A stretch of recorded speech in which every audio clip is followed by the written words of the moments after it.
Hello, hello. Okay, we are going to get started. I think we'll have more people joining us in a little bit. Come on in. Welcome.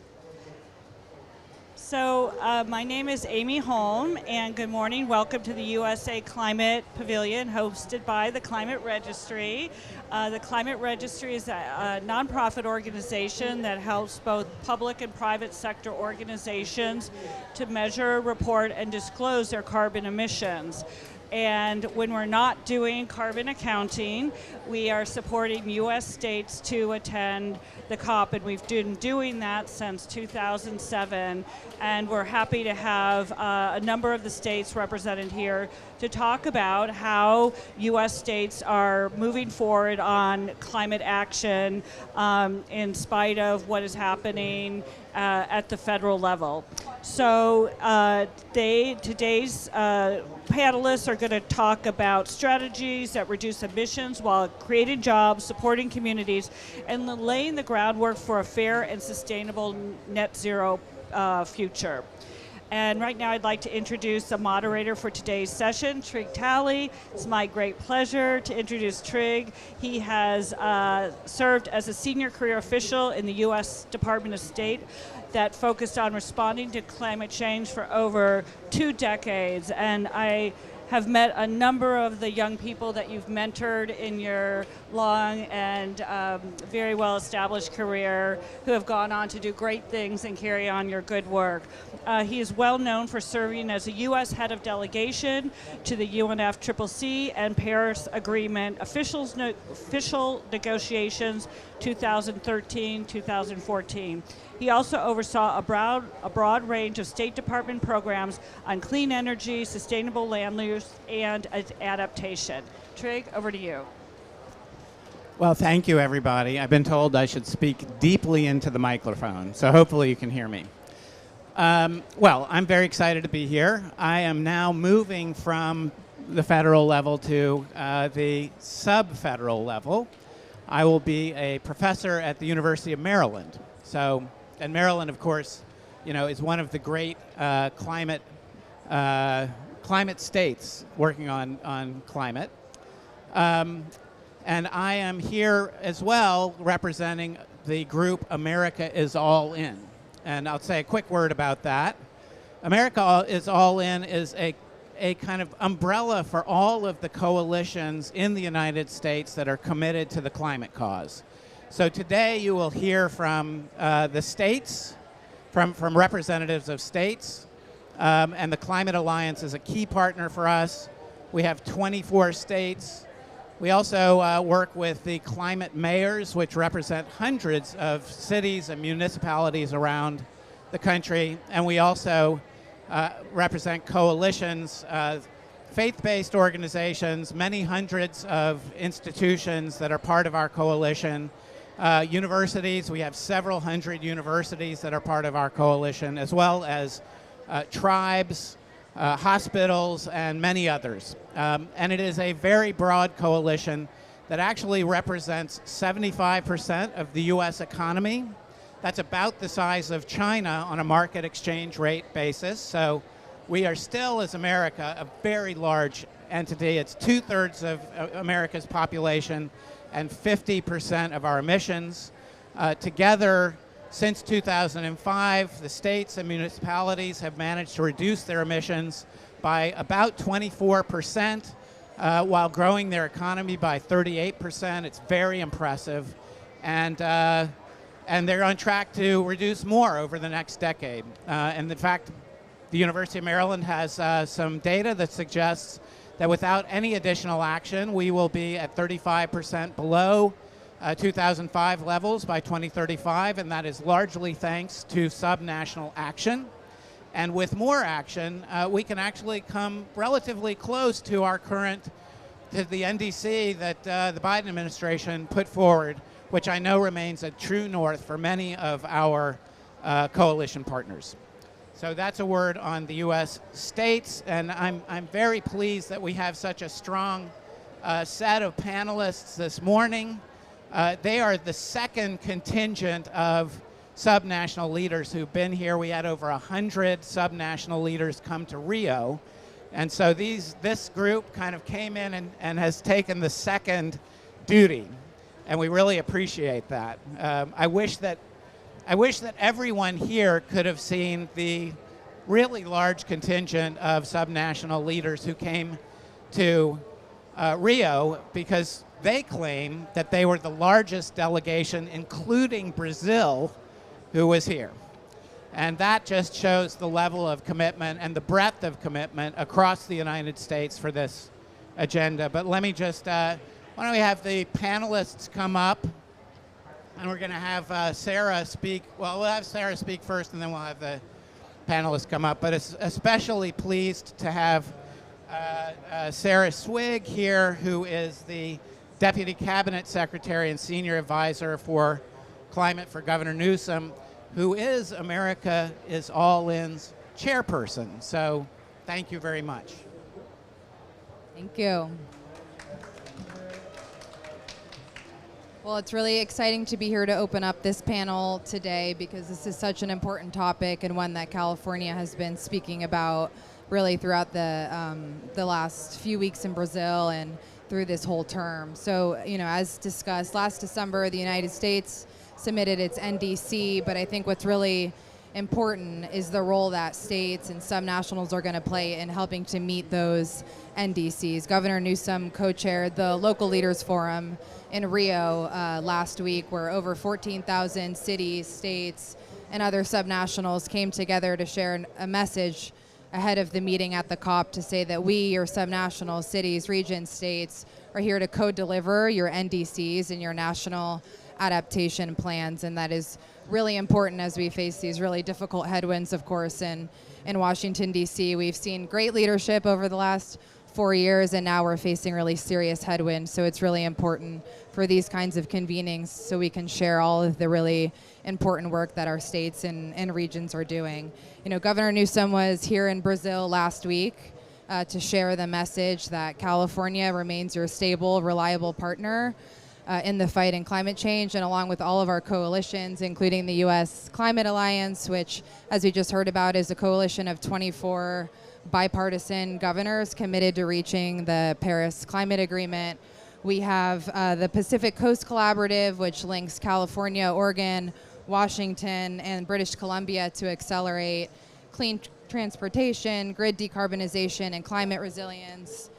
We also, in California, our Cap and Invest program is linked with Quebec, which is, the largest carbon market and most successful over the past decade. And then, of course, which Governor Newsom also co-chairs, the America's All In Coalition, which is the largest coalition committed to reaching Paris. But I think what's also really important is that our subnational partnerships are not just local, they're not just specific to the state. Under Governor Newsom's leadership, he's really built on the leadership of prior governors to advance international agreements. Really, in the wake of the absence of federal leadership, we're seeing a real hunger from our international partners to work with California, to work with other states, and we've been really proud to sign agreements, memorandums of understanding, joint statements with partner countries like Brazil, including the state of Pará, Chile, the Netherlands, China, both at the provincial and the national level. And, we get a lot of questions about what are these MOUs? Are they just pieces of paper that people sign? But I think it's really important to note that these are real two-way interactions, communications, shared learnings. In our meeting, in the governor's meeting with Chile, we were sharing data from our methane satellite and sharing those learnings with Chile, and Chile was sharing their experiences with us and our partnerships with other countries. They're really eager to hear about our carbon markets, our Cap and Invest, and our work on the EV transition, and we're able to share, how our strong mandates paired with investment and this stable market has really led to such success in California. So just have a couple closing statements. A key message for California is that climate action is actually leading to economic success. We've become the fourth largest economy in the world while at the same time reducing carbon pollution. So we're showing that you can create jobs, drive innovation, and I think we'll hear similar stories from Tennessee and in New Mexico on clean manufacturing, energy innovation, and the success that's happening at those state levels. So, today's panel is all about that subnational leadership. Excited to have our California Agriculture Secretary to share the perspective as well on food systems and the role the agriculture and healthy foods can play in climate. So with that, I'll turn it over to our back to Trig for our panel. Thank you. Thank you, Sarah. And I'm sure I speak for everybody to say how important and exciting it was to have Governor Newsom here. I can't tell you how many people have talked about that with us, so it was quite a moment in this COP. Maybe the most inspiring one that we've had. So with that, come on up. Let me quickly introduce our distinguished panelists. And if you would just come. So first is Travis Kellerman from the great state of New Mexico, the Senior Policy Advisor for Energy, Minerals, and Natural Resources. And then we have Alexa Wojtek, who is the Deputy Director of the Office of Energy Programs from Tennessee Department of Environment and Conservation. Really delighted to have you here. My mother is from Tennessee, so that's... And then Karen Ross, so happy to have you here, Secretary of California Department of Food and Agriculture. So I will ask you one question for each of you to answer, and then I'll ask each of you a question. And please speak directly into the mic like this. The question is, what key priorities, sectors, and strategies are you focusing on to make progress in your jurisdiction's decarbonization goals? And how do you see that in relation to the U.S. nationally determined contribution?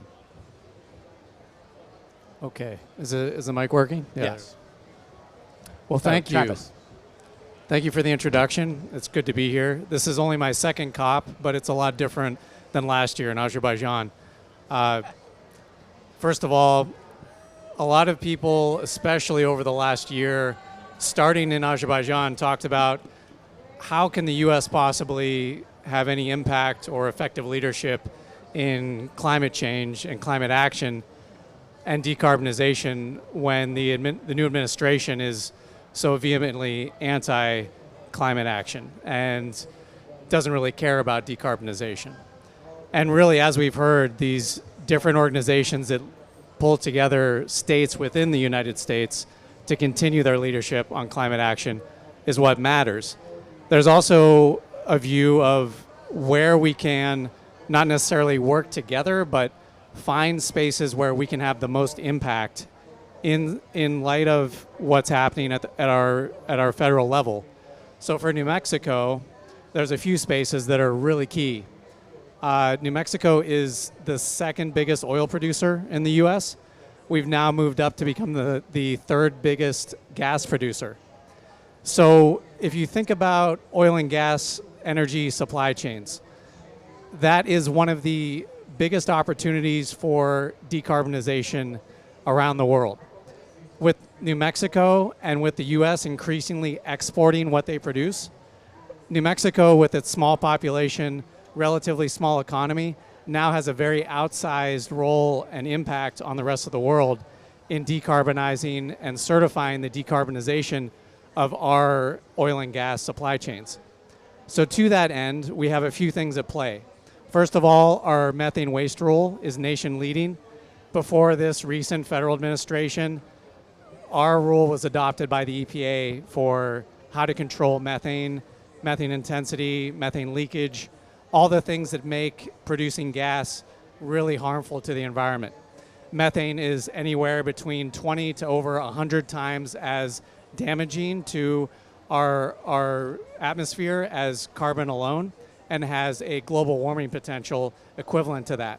So the more we control and reduce methane leakage, the more we control that damage. Our methane waste rule has been extremely successful, and it is a regulation that our oil and gas industry complies with to a great extent.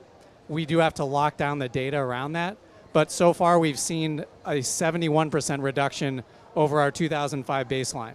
And as we continue to ramp up our oil and gas production, knocking down those methane emissions, that leakage rate, is really key to claiming and certifying that we have the cleanest barrel of oil, the cleanest MCF of gas in the world. The other piece, to continue that work and also look at things like associated CO2, look at our midstream, how do we control emissions there, is our certified gas program.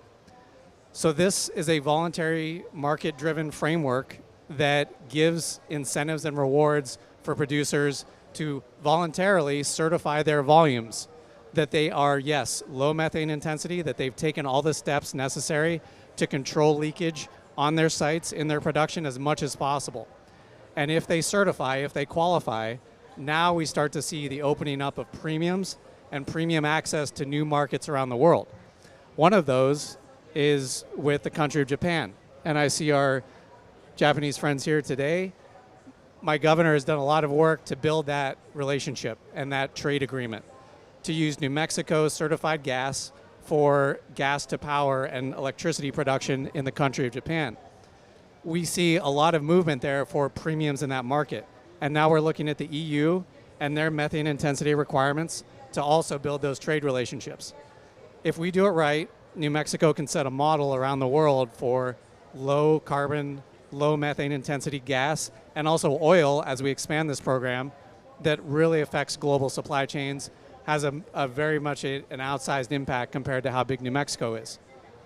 The other piece I just want to mention before I hand it over is another area of bipartisan agreement, geothermal. And New Mexico now is ranked #1 for our geothermal potential, #1 in the US. Geothermal involves essentially drilling into the ground to access either hydrothermic reserves where you actually see steam coming out of the ground, or there's a rift you can drill into, or enhanced or advanced geothermal, which really focuses on deeper drilling for hot rocks. This is clean, firm power. And that's really critical because if we want to power the new data centers that are coming into New Mexico, we have to have new sources of firm power. And ideally, we would have clean, firm power under our Energy Transition Act. Geothermal, we have oil and gas drilling workforce that can easily relearn and upgrade their skills in about 6 months to become either engineers, on-site technicians, drilling workforce, the equivalent of a roughneck on a geothermal site. And we can produce clean, firm power for our data center infrastructure, which is set to triple our load by 2032 alone. So right now we only use about 2.7 gigawatts. We'll be at close to 7 or 8 gigawatts in the early 2030s. If we don't have geothermal, we don't have increased solar and storage and wind, we're not going to meet that unless we try to build out a lot of gas power. And as I mentioned, we have certified gas to power that as well. Thanks, Travis. Thank you. So thanks for the opportunity to be with you today. As was said, I'm with the Tennessee Department of Environment and Conservation, or as we like to say, Tennessee's Quality of Life Department. In Tennessee, we are actually the only state in the U.S. that's blanketed both by public power as well as by a single generation and transmission utility, and that utility is the Tennessee Valley Authority, or TVA, which was created back in 1933 by FDR under the New Deal. And TVA was mandated back then to bring electricity to what was then a very economically depressed part of the country, the Tennessee Valley, which covers parts of 7 states, but blankets the state of Tennessee. And so TVA is well known for doing that by bringing hydropower dams to the state of Tennessee and to the valley to bring that electricity. As of today, our power is nearly 60% carbon free, and that's because of the work that TVA has done with hydro, but also on the nuclear front. And so TVA has really led with nuclear and continues to lean in on the nuclear side. So a lot of the work that we're doing now is focused on advanced nuclear and deploying new nuclear to help further decarbonize the electricity generation sector. So TVA back in 2019 was the first utility in the US to receive an early site permit from the Nuclear Regulatory Commission to deploy a small modular reactor at their Clinch River site. As of actually last week, we received preliminary approval from the NRC on the construction permit. And so that has kickstarted the environmental impact statement process, and we hope to receive that permit by next year. In addition to the SMRs that TVA plans to deploy at their Clinch River site, which is a GE Hitachi boiling water reactor, they've also this year just signed the first ever nuclear power purchase agreement for a Generation 4 reactor with Kairos Power. That's for a 50 megawatt molten salt reactor in collaboration with Google. And then TVA also signed a power purchase agreement with Enter One Energy to purchase up to 6 gigawatts of nuclear power using NuScale's SMR technology. So TVA is moving in on multiple fronts on the nuclear side. From the state perspective, we're trying to be a supportive partner to build that nuclear ecosystem and the nuclear workforce. Tennessee is already home to 230 nuclear companies, but back in 2023, our governor created the Nuclear Supply Chain Investment Fund, and so we've put $70 million towards attracting nuclear businesses to the state to deploy additional research and deployment.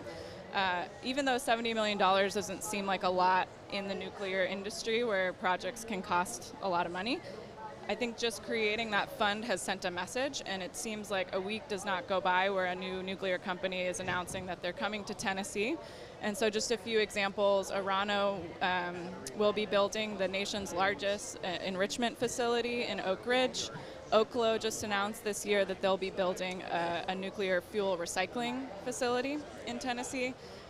Radiant announced just a couple months ago that they're building micro reactors to replace diesel generators, and so they'll be manufacturing those micro reactors in Tennessee. And then another example is Type 1 Energy, which is a fusion technology company that is receiving support from the fund and that we are working with to deploy a fusion demonstration pilot in coordination with both TVA and Oak Ridge National Laboratory. The state of Tennessee has also been working to develop the nation's first regulatory framework for fusion power. So we are an agreement state with the NRC, so we have the authority to regulate fusion, and so we've just developed those rules. Those were released just a few months ago and are now under public review and comment. And so we're hoping to, by developing that framework, quicken the deployment of fusion deployment within the state. I'll switch just briefly to the topic of transportation electrification, and so that's another area of focus for our state. That's partly because TVA, as our primary generation and transmission utility, they are self-regulated, and so they're regulated by their board, which is appointed by the US president. So we at the state, we don't have a public utility commission that regulates them like many states do. And so because we can't dictate certain things with TVA on their generation mix or on how much they're investing in energy efficiency, we see certain areas of opportunity such as transportation electrification as more of a collaborative way in which we can engage with TVA to deploy EVs across the state. And so we've been working with them. We co-funded what we call the Fast Charge TN network, where we deployed fast chargers across all of our interstates and US highways throughout the state, starting back in 2021. And that was to really unlock areas of the state, particularly rural parts of the state, where we did not see the private sector investing in the near term because the utilization was expected to be low, but we wanted to build that minimum viable backbone of charging infrastructure. We've also been working with TVA on a freight electrification strategy and trying to dig deeper into the medium and heavy duty space, the non-road space, and thinking through ways in which we can reduce market barriers to adoption there. A couple other things I'll just quickly mention before I pass it. We also work on the transportation side very closely with many of our university partners, trying to deploy more innovative technologies or solutions in the marketplace to demonstrate their viability. So an example, we're working with Tennessee Tech and Nissan on the deployment of used electric vehicle batteries that have lived their useful life, giving them a second life deployment as stationary storage for charging infrastructure in rural communities where it may be cost prohibitive to upgrade the grid to build charging infrastructure. And then we're also thinking about the transportation sector as a system. And so we're working on a project with Oak Ridge National Laboratory in the city of Nashville to deploy sensors across the system, understand what's causing traffic congestion, and then use AI optimized traffic signal control with the goal of reducing congestion by 20%, thinking of it as an energy efficient mobility system. And so those are just some examples of what we're doing in Tennessee. I'm all about Great. reducing traffic congestion. That sounds great. Even in the Central Valley, which is the most productive ag region in the world, congestion's an issue, especially with all the trucks. So thank you for that. Yes, I am here from the California Department of Food and Agriculture, and I'm very excited to share some of the examples of what we're doing in very different ways from the really exciting work that we've heard here. But obviously, the state policies that Sarah introduced are very impactful for California as well. And I'm really proud that California was one of the first states where agriculture stepped up to be at the table, to also be part of the solution, which is one of the exciting things I love to talk about. I think it's really important when we think about what we're doing on climate, that we think about what this changing climate means for food production and food security and nutrition security. And that's why it's so important for agriculture to be a part of these kinds of discussions, and to think about the ways in which we use energy, and to think about the ways we grow food, and to think about the ways we can be part of the solution by drawing down carbon and storing it in our soils. So I'm going to touch on a few programs in particular that are very important for me, that are part of our goals. One of our mandates, and it was legislation that was passed in 2013, is a 40% reduction in methane emissions from livestock specifically. We are the only state, or the only country that I know of, that has that in state statute. And we have been successful in being able to do this because of going back to how California, when we set our very ambitious goals for climate, did it under what was then called cap and trade, now cap and invest model, where capped sectors of the industry, which includes a lot of our largest food processors as an example, can either invest in the technology to lower their emissions or buy credits in our carbon market, which so far has been extremely successful. It's generated hundreds of millions, probably billions of dollars, which the state has been very intentional about reinvesting and making sure that we're capable of transitioning all of our business sectors and society to carbon neutrality by 2045. Very, very important, because those dollars have generated the funds that we've been able to offer for voluntary practices, incentive grants, to prove on the ground we're taking the risk out of making this transition with how we farm. And dairy digesters for energy production and renewable energy production have been a very successful practice for us to be able to meet that 40% reduction in our methane emissions by 2030 based on 2013 levels. I stress those because I get kind of panicky. I was around in 2013, I won't be around in 2030, but man, that's coming up fast. But because of digesters and the offtake of that renewable energy, in particular because of another very important policy that's part of our climate goals, is the low carbon fuel standard for transportation, that has really made it economically viable. Farmers on the dairies are partnering with developers who know how to make these things work and have been able to go to the private markets to raise $550 million to match the $300 million the state is investing to make these successful long-term projects. Our next goal is to get all of the trucks that come to every farm for dairy milk and feed every day to also be using that renewable natural gas kind of energy use. So that's been very important, but we also match that with alternative manure management projects like composting, like separating solids from the liquids and being able to use that in place of synthetic fertilizer, which is very important for emissions as well.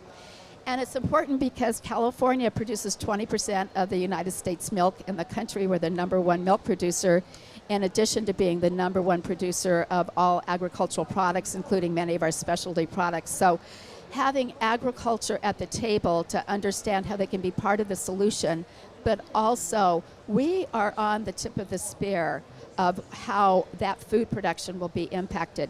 Our very first climate program was an on-farm water use efficiency and water efficiency program that lowers energy use, which is one of the major cost drivers for much of our irrigated agriculture. They lowered energy, which lowered their greenhouse gas emissions. and it improved their nitrogen cycling and the use of nitrogen in such an efficient way that it's really also helping in that particular environmental solution for what we're looking for. The other thing I really wanted to touch on, and I wish my colleague from the tribal office could be here to talk about all the ways that 3030 is so important to what we're doing. One of the goals that we set in our update of our scoping plan was for nature-based solutions, natural working lands. How do we manage our open lands? How do we conserve more of that land? And how do we improve the water quality by conserving more of our marine waters, as well as our commitment to biodiversity?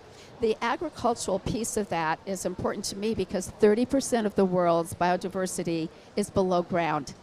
And how we manage our soils and how we feed our soils, so all those microorganisms and that ecosystem below ground, improves productivity, it increases water holding capacity, it improves nutrient cycling, and it ensures that we'll be able to grow food for the long term. We've also been able to conserve farmland through the Strategic Growth Council, called our Sustainable Ag Land Conservation Program, because we've quantified what the conversion of ag land to more intense urban development means for emissions, and if we're able to conserve the most productive farmland, we're also part of sequestering in addition to avoided emissions. So we've been very creative in how we've been able to do that.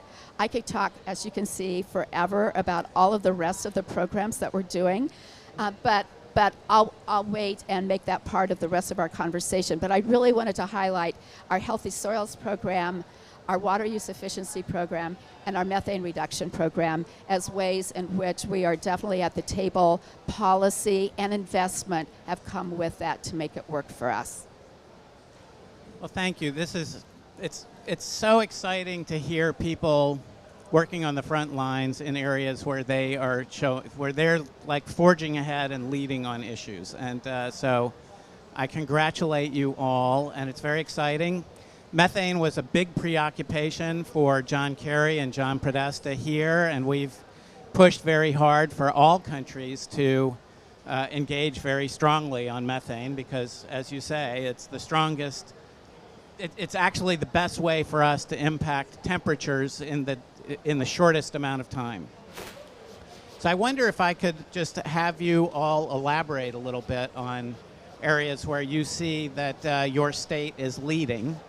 And in particular, how are you engaging with other states, and what lessons do you bring to your area? I mean, I know, for example, New Mexico is a great leader in trying to develop its energy resources sustainably, and I'm sure there's a lot that you now have to impart to other states and other countries about the lessons you're learning. And similarly, on nuclear, I think, and transport, Tennessee is really forging ahead, and there's such interest now in small modular reactors and other forms of nuclear power. It'd be interesting to know how do you see, and also how do you see the time frame for deployment? Will that speed up because of our need for capacity and our focus on the technology? What's the time frame? And then, of course, all of the things that you are doing to make sure that agriculture is sustainable. It's a very complicated grassroots type of constituency that you deal with, and I'm very curious how you are, the things that you've learned as you've worked through this with your constituents. What kinds of arguments are the most effective when you are working with them to bring all your stakeholders on board? So that's a lot of questions, but we have about 25 minutes, so please feel free to expand on these. Thanks. Well, I'll try to.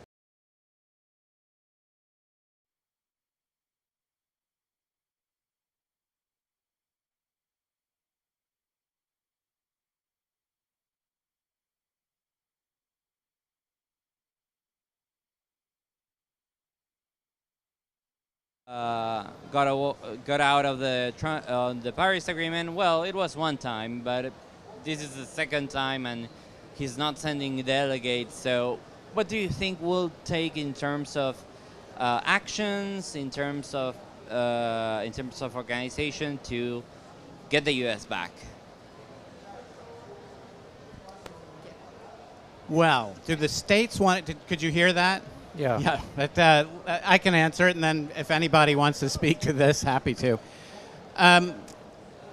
In the U.S., we have elections, and the president and the executive branch decide how they will participate in elections. So there will be elections in the future, and this will surely be on the ballot, as it was particularly in 2020, when there was concern that the U.S. was not doing enough. And I don't think that people who voted for the president necessarily understood exactly just how far we would withdraw from the climate process. But I think when we come back, it'll be up to a future administration to figure out how to engage, and it'll be up to parties to engage with them. The one thing I will say is that my experience is, governments deal with the governments in power, so they don't necessarily look back or look forward. Everyone is looking to take advantage of the opportunities that they have, and that's very much true at this COP. It's true at every COP. But I think the more important thing, and the message for this panel, is that there's an enormous amount going on in the United States to continue to solve these problems, and that the accumulated amount of that effort is very, very consequential. And moreover, we talked about the alliances that part of our coalitions and so forth.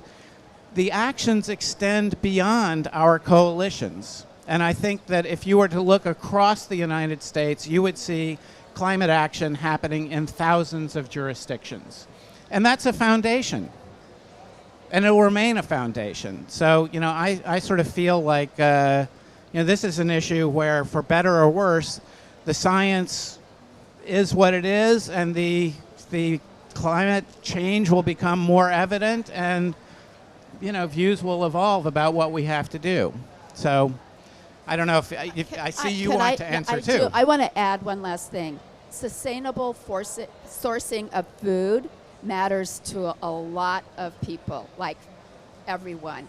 And so sustainable sourcing of food, while it seems like businesses are changing their tenor, but maybe it's a language change, I don't see their work ending as far as convening roundtables to really try to figure out how can we make sure that Africa is as capable of food production as the United States of America is, or Southeast Asia is able to do this. And so I think it's really important to think it's not just government. Government, for me, has a huge role to play with the right policies, but policies most likely are giving the right signals to a marketplace for those of us who live in a capitalist society, and for people to want to get there faster, and that we not leave anyone behind. And so I just want to say that I think we have to remember there are multiple parties here, and government has a hugely important role, but it's not the only role to play. This is probably a controversial statement, but I think it's pretty clear that in American democracy, the power is shifting from the federal level to the state level. And that may be a permanent change. Whether you're looking at policy that other governments can rely on, or policy that investors and capital can rely on, it's not clear that the federal government is a trusted partner, or will be in the future, frankly. So some of this may be irreparable damage, but I can tell you from New Mexico, our adaptation, and I've seen other states do the same, is to look at what we do and how alternative financing can be supported, for example. You don't get projects built by relying on federal tax credits and federal policy anymore. So if we have rules that lead the nation, we'll simply evangelize those rules, create coalitions among states to share those rules, and we'll also learn from our partners. Our clean transportation fuel standard, we learned from California. Our solar and wind tax credits, we've pulled from many parts of the US and also internationally. And then finally, our decarbonization, coming back to oil and gas, that's a global effort. That's something that, for our part of the supply chain, we can control we can certify, we can give people trust and assurance that we're doing what we can to make it as clean as possible. But we also have to look at our partners who do international shipping overseas, land-based, and then the people that are actually consuming and using that oil or gas on the other side. Gas to power, that full supply chain needs to be locked down and certified. So that requires the private markets buying in and a global international coalition. We're trying to build that from our state. And Travis says something very important. The financing will be probably the biggest challenge in this transition to more state leadership in all of this. And so it's not just the buyers of products, it's the people who finance the operations that make it happen. Maybe I can finish with one more question, which follows onto yours, because I see two trends from our, from where we sit, but I'm curious how this plays out for where you are. And the first is that clean energy is now, in many cases, more affordable than traditional fossil fuel-based energy. And so, what we hear from cities and states is that this is consistent with the affordability agenda. And the second is that, yes, we have drawn back from, our commitment to the energy transition, but if you're a business, you don't know how long that withdrawal will last. And so I have noticed an enormous interest in nuclear as a future baseload, in particular from the tech industry.